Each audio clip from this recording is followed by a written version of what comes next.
Good evening friends, মই এজন দুখীয়া ল'ৰা হয়। মই এপেলো মিউনিক হেল্থ ইঞ্চুৰেঞ্চ, যিটো মোৰ এটা বন্ধন বেংকত একাউণ্ট আছে, এইটোত মই এখন এপেলো মিউনিকৰ হেল্থ ইঞ্চুৰেঞ্চ এটা খুলিছিলোঁ 5,000 টকা দি। মই খুলিছিলোঁ এইটো ডিচেম্বৰৰ 2017 চনৰ ডিচেম্বৰ মাহত, আৰু এইটো ভেলিডিটি আছে ডিচেম্বৰ 2018লৈকে। তাৰপিছত মোৰ আজি দুদিন ধৰি বিৰাট জ্বৰ, বমি আৰু মূৰ ঘূৰাই আছে। মই দুদিন ধৰি একো খাব পৰা নাই, একদম প্ৰব্লেম। মই এজন লগৰ ল'ৰাৰ লগত মোক লৈ গ'ল হস্পিটেল, আমাৰ ওচৰতে উলুবাৰী আৰ্য হস্পিটেল, যিটো এপেলো মিউনিকৰ লগত টাই আপ আছে।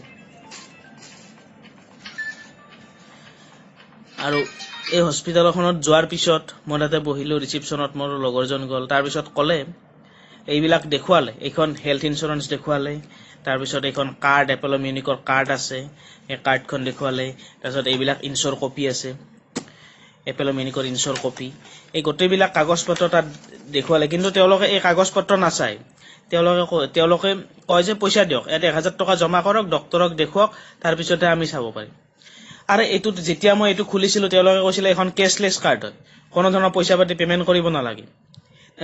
আজি মই এইটো কথাই মোৰ নিজৰ ক্ষেত্ৰত হোৱাৰ কাৰণে আজি মই ডিচেম্বৰত খুলিলোঁ। ডিচেম্বৰ, জানুৱাৰী, ফেব্ৰুৱাৰী, মাৰ্চ, এপ্ৰিল, মে', এতিয়া জুন, এপ্ৰিল এই 5 মাহৰ পিছত মই গ'লোঁ। কিন্তু মই আগতে গ'লে কিজানি মোৰ ভালে হ'লে এইটো বন্ধ কৰিব পাৰিলোঁ হয়। কিন্তু গ'লোঁ, কোনো ধৰণৰ এইটোত আপোনালোকে প্ৰফিট নাই। প্ৰথমতে আপোনালোকে পইচা খৰচ কৰি ল'ব লাগিব, তাৰপিছত তেওঁলোকে চাব পাব নে নাই, নাপায় নে, মানুহ মৰি গ'লে গ'ল আৰু। তাৰপিছত মই GMCত ভৰ্তি হ'লোঁ। GMCত ভৰ্তি হৈ কিনে মই তাত দুদিন থাকি তাৰপিছত মই ভাল হ'লোঁ অলপ। কিন্তু চাওক, আপোনালোকক এইবিলাক যিমানে কওক, মোৰ এইটো পলিচি নাম্বাৰ আপোনালোকে চাই ল'ব পাৰে।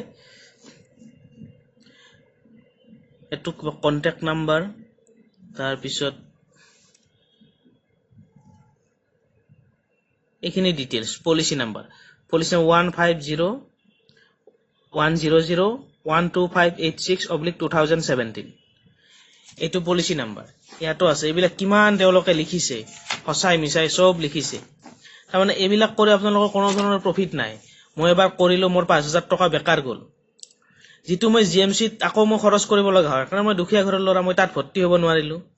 1,000 টকা কৰি মই ডেইলি ডক্তৰৰ খৰচ দিব নোৱাৰোঁ, ৰুমৰ ভাড়া মই 5,000 কৰি দিব নোৱাৰোঁ। মই সেইকাৰণে আকৌ চৰকাৰী হস্পিটেলতে গ'লোঁ। চৰকাৰী হস্পিটেলত গৈ কিনে মই ঠিক হৈ আহিলোঁ। এইটো এটা মই আপোনালোকক জানাৰ কাৰণে দিছোঁ যে মোৰ এইবিলাক কৰি কোনো ধৰণৰ প্ৰফিট নহ'ল, 5,000 টকাটো বেকাৰ গ'ল। আৰু ইঞ্চুৰ কোম্পানীত ফোন কৰিলেও তেওঁলোকৰ কোনো ৰেছপন্স নাই। মই বন্ধন বেংকৰ মেনেজাৰ সুদীপ্ত দাক ফোন কৰিছিলোঁ, তেখেতেও কোনো ধৰণৰ কৈছে মই এতিয়া একো কৰিব নোৱাৰোঁ। খোলাৰ সময়ত কিন্তু তেওঁ বহুতখিনি কথা কৈছিল, অমুক হ'ব, তমুক হ'ব, তমুক হ'ব। চাওক, আপোনালোকৰ ডিচিশ্যন। মই কিন্তু ইয়াৰ পৰা কোনো প্ৰফিট নাপালোঁ। মোৰ কাৰণে GMC বেটাৰ হ'ল। মই GMCত থাকি কিনে ভাল হ'লোঁ। ধন্যবাদ।